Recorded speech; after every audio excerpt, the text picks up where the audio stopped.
আল্লাহ তাআলা বলে, বান্দা শোনো, মৃত্যুর যন্ত্রণা সত্য সত্যই আসবে, যেটার থেকে তুমি নিজেকে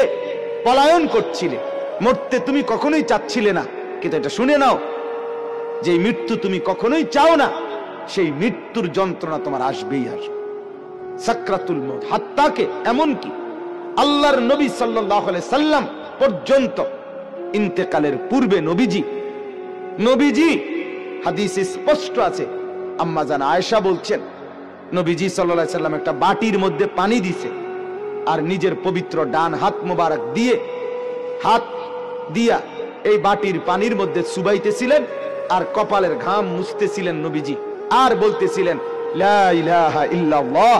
ইন্না লিল মাউতি সাকারাত, আল্লাহ আপনি ছাড়া আর কোনো ইলাহ নাই, আহা মৃত্যুর তো বড়ই যন্ত্রণা। নবীজি বলতেছিলেন, খুদ রাসূল বলতেছে, যার কষ্ট হওয়ার কোনো কারণ নাই, শুধু আল্লাহ তাআলা দেখাচ্ছিলেন, বন্ধু আপনার উম্মতের হালাত কেমন হয়। নবীজি বলতেছিলেন, হায় মৃত্যুর তো বড় যন্ত্রণা। হযরত ফাতেমা রাদিয়াল্লাহু তাআলা আনহা, ওই হাদিসে আছে, ফাতেমা রাদিয়াল্লাহু তাআলা আনহা তখন কাঁদতেছিলেন, নবীজির মেয়ে, আর কাঁদতে কাঁদতে বলতেছিলেন, ওয়া কারাবাহ ইয়া আবাতা, আরবীয় আফসোসের বাক্য, হায় আমার আব্বা, না জানি আপনার কি কষ্ট হচ্ছে। আল্লাহ নবীর সাথে সাথে বলছে, লা ইয়া ফাতেমা,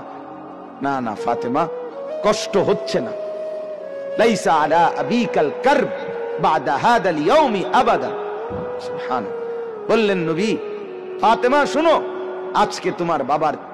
জিন্দেগীর কষ্ট সমাপ্ত হচ্ছে, আজকের পরে আর তোমার বাবার কোনো কষ্ট থাকবে না। 23 বছর আমি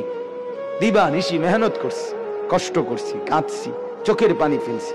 পাথরের আঘাত সয়েছি, পেটে পাথর বেঁধেছি ক্ষুধার কষ্টে, দান দান শহীদ করেছি, সারা দেহ রক্তাক্ত হয়েছে, আমার অনেক কষ্ট হয়েছে, ঠিক মতো ঘুমাই নাই, ঠিক মতো খানা খাই নাই, ঠিক মতো রাত্রিতে বিশ্রাম করি নাই, বিবিরে সময় দেই নাই, পরিবারকে সময় দেই নাই, কাউকে ঠিক মতো সময় দিতে পারি নাই, কিছুই করতে পারি নাই দুনিয়ায়, বিশ্রাম, সুখ, আনন্দ, উপভোগ, শুধু মেহনতই করে গেছি, দিয়েই গেছি দাওয়াত, বলেই গেছি দুয়ারে দুয়ারে, দাঁড়ে দাঁড়ে, বার বার বার।